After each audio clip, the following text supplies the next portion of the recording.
తప్పతాగి రావడం, నిత్యం భార్యా పిల్లలను వేధించడం, మందు కిక్కులో భార్యా పిల్లల్ని కొట్టడం, ఇది మందుకు బానిసైన ఓ తాగుబోతు డైలీ కార్యక్రమం.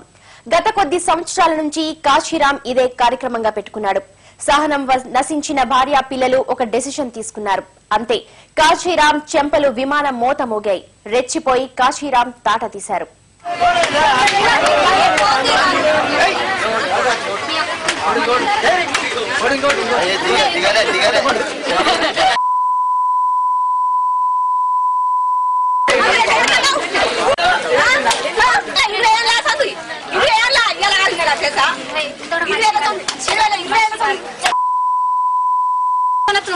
ఎప్పుడో పోతుండే